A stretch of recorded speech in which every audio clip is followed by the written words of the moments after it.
পৃথিবীর সব নবীর ক্ষেত্রে একই ঘটনা ঘটেছে।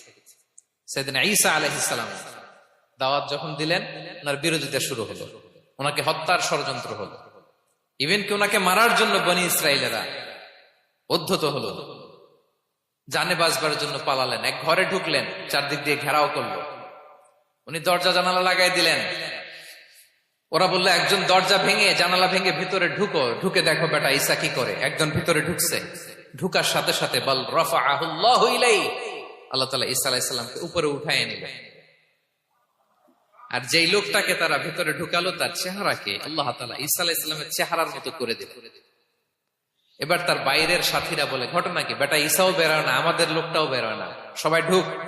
দরজা ভেঙে ভেতরে ঢুকে দেখে ঈসা দাঁড়ায় আছে। বলেন তো এটা ঈসা না মিসা? এটা কি আসল ঈসা?